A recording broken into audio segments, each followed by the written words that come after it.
查走，各位查走。We can't fix all this now. The story opens with Nat, her boyfriend Tom, her friend Millie, and two other friends, Tyler and Greg. They're in high spirits as they enjoy their vacation on Mexico's beautiful beaches. One evening, Nat goes to get drinks and encounters a homeless man in a wheelchair. After giving him some money, she notices his legs have been amputated. The man reveals he was allegedly attacked by a great white shark and warns Nat to be careful. Though shaken, Nat brushes off the eerie warning, thinking it was merely an unsettling story meant to spook tourists. At dawn, after a night of partying, the friends make their way back when Tom proposes a spontaneous, reckless idea. Why not steal the jet skis they saw earlier? The beach is deserted, and in the excitement of the moment, the group goes along with his plan. They sneak down to the water, leaving behind their shoes and phones, and manage to swipe the jet skis without anyone noticing. Initially, Nat hesitates, the memory of the wheelchair-bound man's story lingering in her mind. But Millie encourages her, and soon, Nat is caught up in the thrill, joining the others as they speed across the open sea. Millie eagerly films their wild stunts on her phone, unaware that they've drifted much farther from shore than intended. After a while, Nat becomes uneasy, realizing they've ventured dangerously far. She urges the group to turn back, but it's too late. Suddenly, their excitement turns to terror as the two jet skis collide, causing Greg to suffer a serious leg injury. As they assess the damage, they find Tyler unconscious. Tom quickly springs into action, helping the others lift Tyler onto the remaining functional jet ski. They attempt to provide Greg with first aid, but his injury is severe and requires medical attention. Millie tries to find a cell signal to call for help, but her phone is useless this far out. Realizing the gravity of their situation, the group decides to take Greg back to shore for medical attention, leaving Millie and Tyler floating on the jet ski. When Tom tries to start the engine, though, it refuses to turn over. He checks the engine and discovers that it needs tools for a proper fix, which they don't have. Desperation sets in as they brainstorm their next steps. Nat tries to signal for help with her phone, but they're too far from any other boats or the shore. Instead, she stumbles upon something shocking, photos that reveal Tom has been cheating on her with Millie. A tense confrontation ensues as Tom tries to snatch the phone from her, but Nat refuses to give it up, her anger and hurt pouring out. In the heat of the argument, Tom loses his balance and falls into the water. Millie tries to explain herself, saying she was drunk and didn't mean to hurt Nat, but Nat, overwhelmed with betrayal, brushes her off. Meanwhile, Greg's condition is deteriorating fast as he loses more blood. Tyler, seeing no other option, decides to swim for help. He barely manages to get a few meters away when a shadow appears in the water, a great white shark, drawn by Greg's blood. The others try to call Tyler back, but he's too far away to hear them. Fortunately for him, the shark seems more interested in the injured Greg than the lone swimmer, and doesn't immediately pursue him. Tom, noticing the shark, panics and clambers onto the jet ski, causing everyone to tip over and fall into the water. Surrounded by Greg's blood, they're painfully aware that they're now prime targets. Within moments, the shark lunges at Greg, who becomes an easy meal for the predator. During the chaos, Nat's hair becomes tangled in a wristwatch, pulling her deeper into the water. She frantically struggles,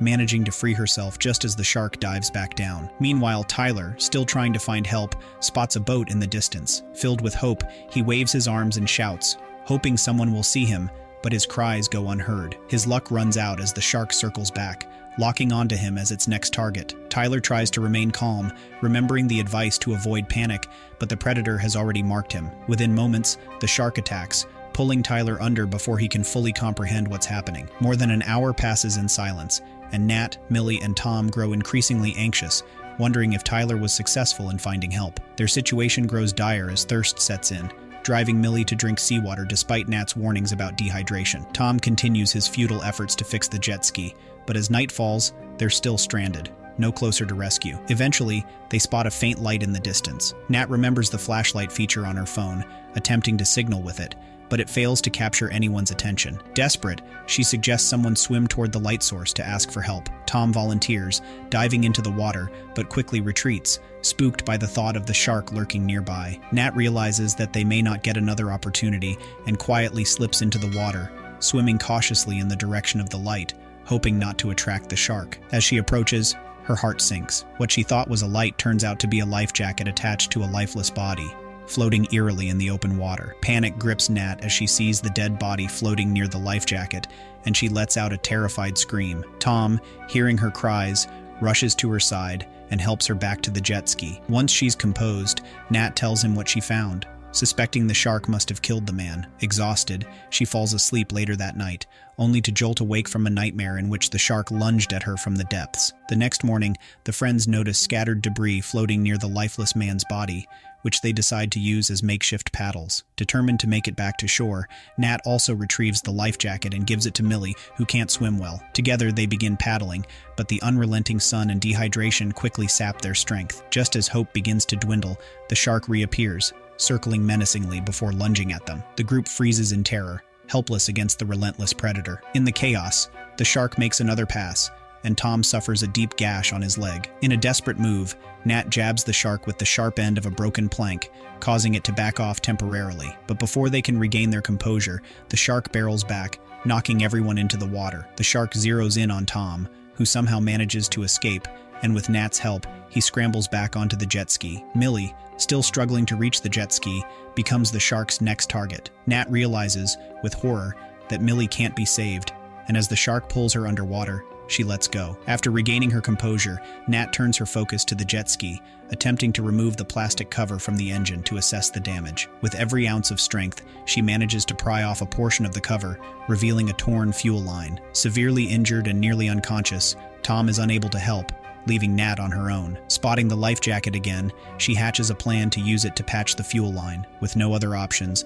she dives into the water to retrieve it. But as soon as she grabs the life jacket, the shark turns its attention from Tom to her. She steels herself, brandishing a piece of the engine cover as a weapon, and strikes the shark just in time, fending it off as it draws closer. Seeing Nat vanish underwater, Tom assumes she's lost, but moments later, she re-emerges, bruised but alive. After successfully reconnecting the fuel line, Nat gets the engine started again, though the jet ski is still damaged and sluggish. The shark resumes its pursuit, closing in on them with every passing second. Tom, realizing their slim chances, makes a heartbreaking decision. He tells Nat to go on without him, then jumps into the water, sacrificing himself to give her a chance. Nat tries to save him, but the shark strikes quickly, pulling him under. Devastated, she knows she must focus on survival and speeds forward, but the jet ski crashes into a reef, throwing her back into the open water. Desperate, Nat swims with every ounce of strength she has, knowing the shark is still in pursuit. In a last, desperate move, she slips into a narrow rocky crevice, narrowly avoiding the predator as it gets stuck. Finally, Nat pulls herself onto solid ground, free from the nightmare at last. Exhausted, she begins to walk, determined to find help in the unfamiliar terrain. End of the movie. Thank you for watching this recap. If you enjoyed it, make sure to hit the like button and subscribe for more content like this. I always love hearing from you, so feel free to leave a comment below with your thoughts or suggestions for future content. Once again, thanks for tuning in, and I'll see you in the next video.